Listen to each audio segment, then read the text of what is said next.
Aujourd'hui, Édouard Loubet réalise une picanha de bœuf accompagnée d'artichauts barigoules parfumés à l'hysope. La recette est aussi compliquée que son énoncé, avec des artichauts qu'il faut tourner et une pièce de bœuf appréciée des Brésiliens, dont le chef nous fait découvrir la cuisson particulière. Un programme chargé pour nos candidates qui devront donc être très attentives pendant la démonstration du chef.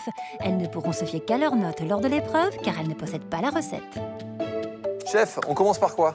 On commence par une barigoule d'artichaut et picanha de bœuf rôti à l'hysope. Tu veux dire que là, à nos candidates, tu vas leur faire tourner l'artichaut? Oui. Toi, t'es un vicieux. Et alors la picanha de bœuf, c'est la partie... c'est la poignée d'amour. Voilà, c'est le haut du rumsteak. J'aurais été bien aussi, j'aurais été un bon choix comme d'habitude. C'est super tendre. D'accord. C'est un petit peu gras, mais à rôtir, c'est très intéressant.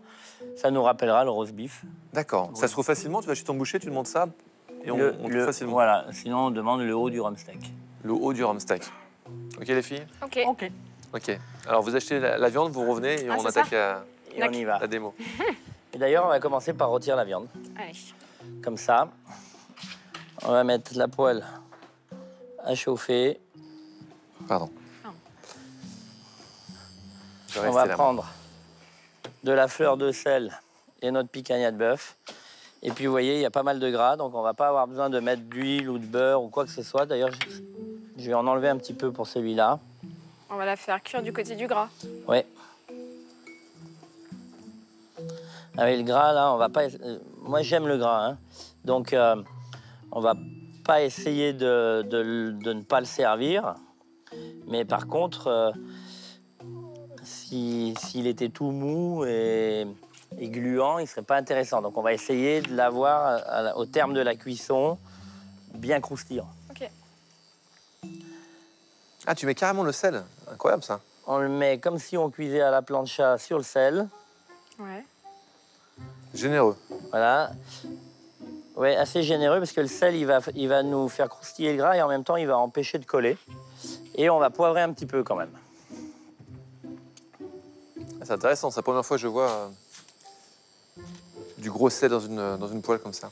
Enfin, de la fleur de sel, pardon. Et oui, Christophe, avec Dans la peau d'un chef, on en apprend tous les jours.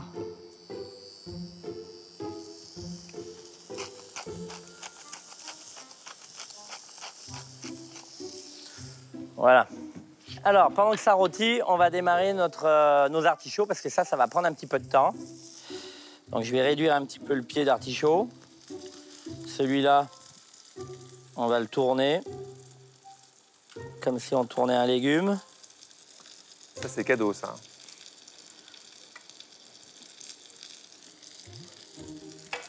On peut le faire à l'économe ou on est obligé On peut le faire à l'économe. Je tiens Bonne mes doigts, question. ouais. On presse nos 2 jus de citron dans l'eau. Donc là, il y a le citron en entier, non? Il y a le jus de citron entier et la moitié du citron. D'accord. Alors, excusez-moi 30 secondes.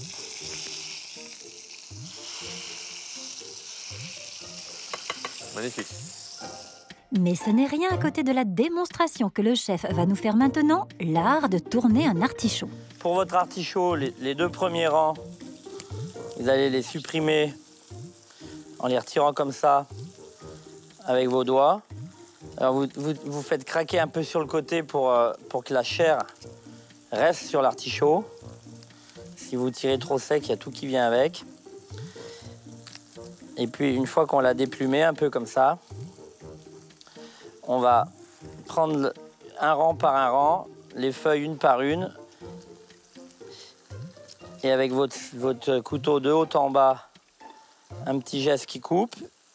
Et puis dès le 2e rang, là, c'est plutôt votre artichaut maintenant qui va venir tourner sur le couteau. Et au fur et à mesure que je rentre dedans, j'incline la lame pour finir à plat comme ça. Et c'est plus un artichaut, c'est un renoncule. Ouais, c'est joli.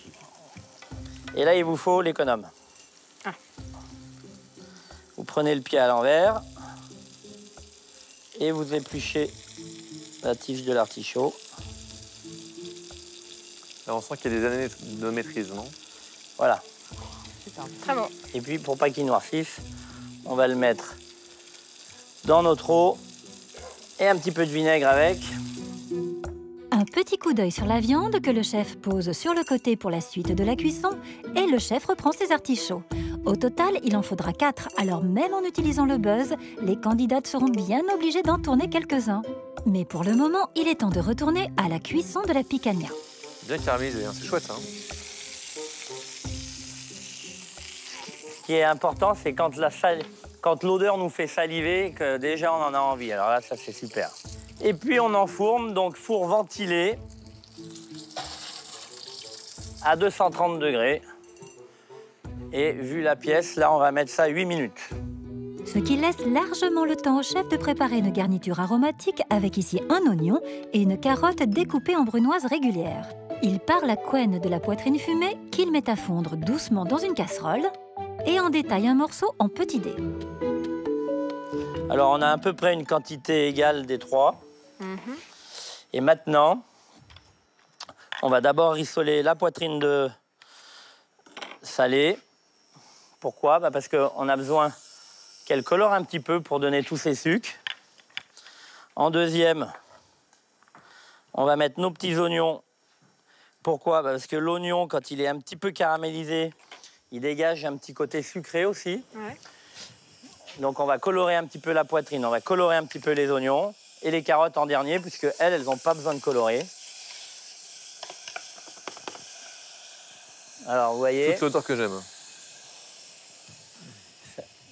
Ça n'a pas l'odeur du pruneau, ça? C'est ma cuisine, ça. C'est ma cuisine, ça me parle. Et je suis même étonnée de me retrouver là à faire la même cuisine que je fais à la maison. Les oignons. Donc, normalement, là, notre viande devrait être cuite. Tandis que les lardons et les oignons fondent doucement dans la casserole, le chef va récupérer la picanha dans le four. Alors, c'est comme mamie le faisait. Le roast beef, on l'aime bien rosé, hein, et prêt à réchauffer. Alors, nos oignons qui suent tranquillement, on va ajouter les carottes. Belle pièce de viande. Hein. Alors, la viande, je vais la laisser 2-3 minutes comme ça sur le gras finir. Puis après, on va la retourner. Et en fait, elle va continuer de cuire 4-5 minutes, là, tranquillement. Et on va faire en sorte que le sang ne s'échappe pas. Nos carottes. Et comment tu fais pour que le sang ne s'échappe pas? Eh bien, faut avoir une cuisson rosée à cœur.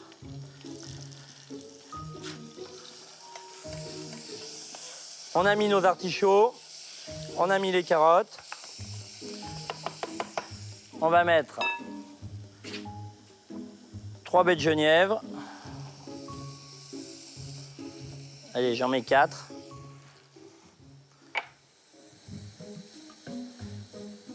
On va mettre une feuille de laurier, une tête de romarin. On va déglacer avec du vin blanc.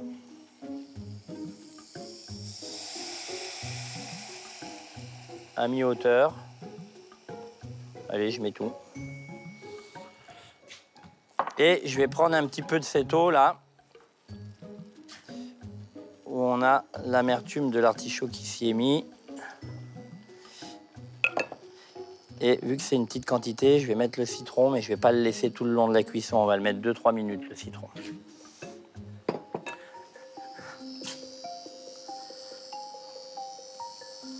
Donc, dès que ça a l'ébullition, on met à frémissement. On met à frémissement et on va compter 7-8 minutes de cuisson. Vous avez bien Ça va compris, les filles? mijoter. 7-8 minutes à frémissement. Au mijotage. Ouais. On va mettre aussi, j'ai oublié, on va mettre de l'hysope, qui est un estragon sauvage, assez astringent. Et en fait, ce goût d'hysope avec le vin blanc et les artichauts, c'est ce qui va donner un petit goût ressemblant à la béarnaise dans l'arrière-goût de la barigoule. Le chef réserve ensuite la viande au chaud et dégraisse la poêle de cuisson en prenant soin de bien garder les sucs dans lesquels il jette un peu d'hysope et une feuille de laurier frais concassé. Puis il déglace avec du vin rouge qu'il laisse entièrement réduire jusqu'à obtenir un liquide sirupeux. Retour sur les artichauts. Vous me retirez le citron à mi-cuisson. Ça, c'est de la vraie cuisine comme j'aime, tu vois.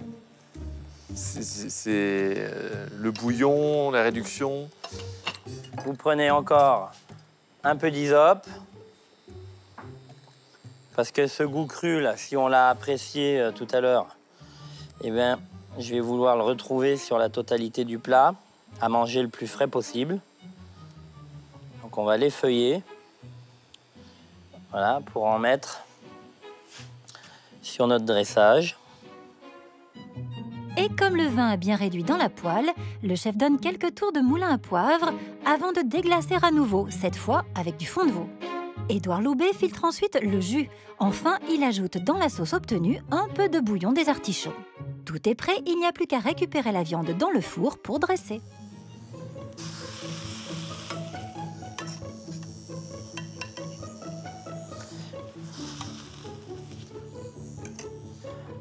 Je coupe un artichaut en deux. J'en garde un entier. Je dispose tout ça comme ça. Je prends mon picanha de bœuf.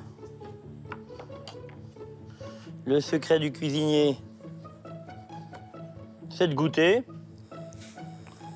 Comme en pâtisserie, en fait. Le chef Poli ne parle pas la bouche pleine, mais c'est ça. Et là, ça a l'air à point. Et je fais 2 tranches généreuses.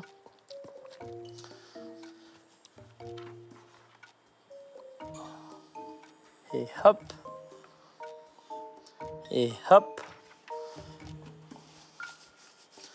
Et je sauce. Et le tour est joué.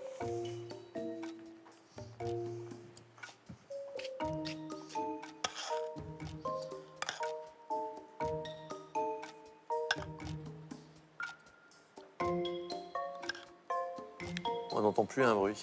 Non.